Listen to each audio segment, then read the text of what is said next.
Will there be a financial crisis? One of the most distinguished city forecasters, Capital Economics, has said that if Sir Keir Starmer goes, that's what we could find takes place.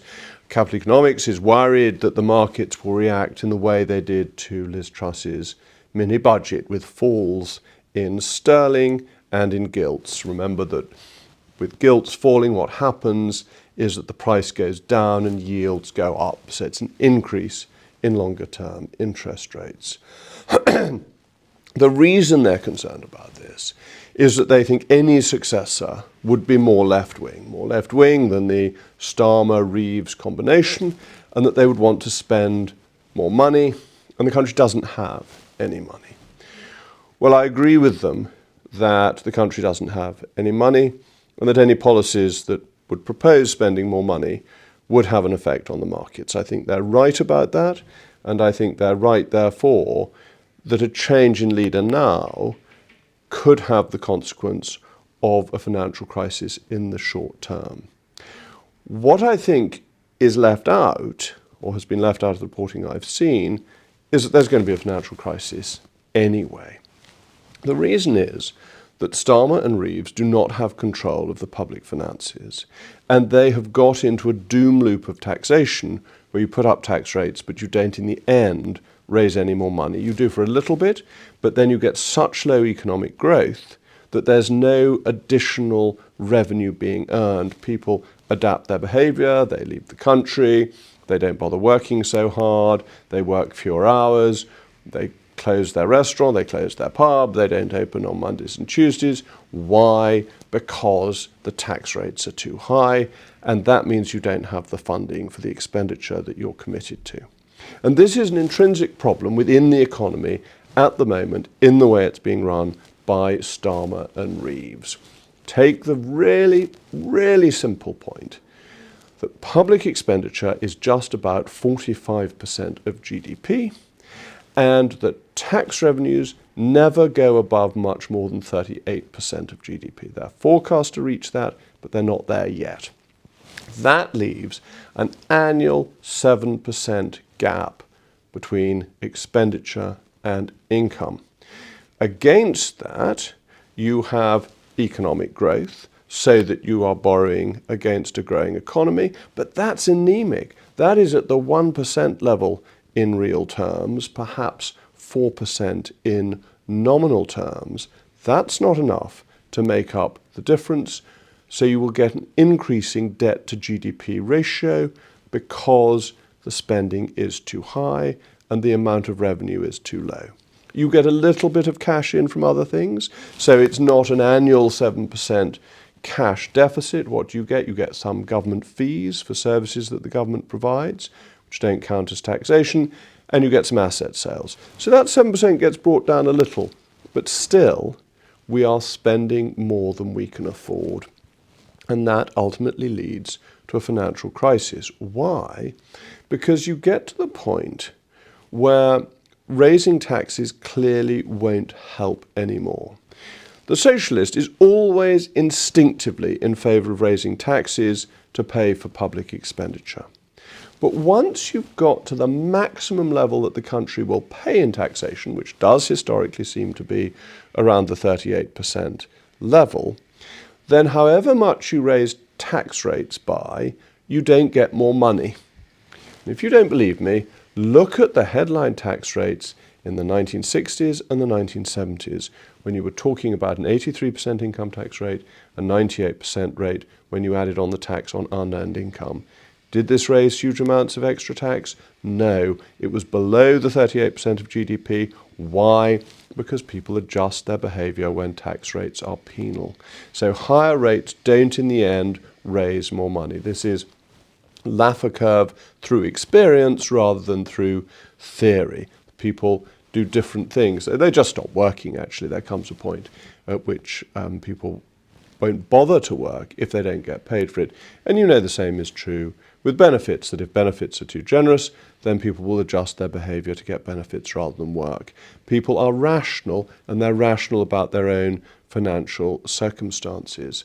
You also find that high taxation squeezes out private sector activity because it becomes too expensive. So the growth bit that you need to try and make up that 7% gap, that isn't there either. So you get less money from extortionate tax rates and you get lower growth because the tax is sucking money out of the economy, which could be used productively. And that is what is happening now. And why does it lead to a financial crisis? Well, it leads to a financial crisis because governments discover that they can't borrow any more, that the financial markets don't want to lend to them because they don't see how they can make a good return. Or if they do lend to them, they do so at increasingly high interest rates. And this matters because you have to pay interest on your debt, and your debt has to be renewed. So even though we've got a fairly long duration of government debt, or have done historically, and quantitative easing's had an effect on that, but leaving that to one side, you need to roll over the debt, which then becomes more expensive. When you're already spending £100 billion a year on debt interest, which is not producing schools and hospitals, it's not paying pensions, it's not doing anything of that kind, it is a dead weight cost. If that is going on and that figure's rising, eventually you have to cut expenditure. And that is the point at which everybody notices a financial crisis, because it's exactly the same as in 2010. You suddenly find the government has to take extraordinary measures to get things back under control. And this makes markets nervous. Why? Because it creates such a high level of uncertainty. Now, we have one thing going in our favour, and that is that our debt is sterling denominated. Very little of it is in foreign currencies. And that means that you don't get the increase in debt from a devaluation of the pound, which would otherwise happen as people took their money out of the UK. But to attract investors to put money into pounds, you have to pay higher interest rates. So it's a further pressure on interest rates that you get because of your domestic currency borrowing. It's mainly a safeguard, but it does become expensive. There is the possibility that the Bank of England can print money, but that's very risky because it becomes inflationary, as we found after COVID, when the excess money printing fed through to much higher prices, an inflationary problem that we are still working through. So to get back to capital economics, yes, I agree with them. I think that a change in leader could easily precipitate a financial crisis. But actually it's a matter of timing, not of whether it will happen or not. I think a change in leader would just bring it forward, which in a way may not be a bad thing, because then the decisions can be made that bring the finances back under control. And this means cuts in public expenditure. It actually means cuts in welfare. It means we will all be re-watching the speech made by Jim Callaghan as Prime Minister to the Labour Party conference in the late 1970s, I think 1978, but it may have been 1977, when he says the idea that you can just go on spending more and more money is false. It's been shown not to be true. The sort of ending of the post-war Keynesian economic settlement, announced, of course, ironically, by a Labour Prime Minister. And I think something like that is coming. And of course, it fits with history. It always does. Let's think of Labour governments. 1931, a financial crisis of the worst kind. Benefits cut by 10%. 1949, a financial crisis that led to a 30% devaluation in the pound. 1967, Harold Wilson saying, this doesn't mean the pound in your pocket is worth less. Another devaluation crisis, resignation of the Chancellor of the Exchequer when Labour says it won't devalue. 1976, the bailout by the IMF. 2008, the global financial crisis, which was in many ways made worse by the bad economic policies of the then Labour government.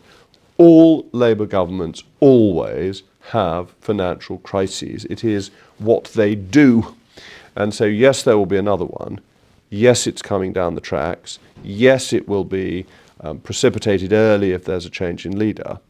But there's no way of avoiding it unless we get some pretty serious changes in economic policy, which we're not going to get if the Chancellor is supposedly not even going to make her own spring statement, according to reports at the weekend press. If she doesn't make her spring statement, in my view, she's not really the Chancellor. She will be effectively absent from doing her job. So I think the chances of avoiding this financial crisis are very slim.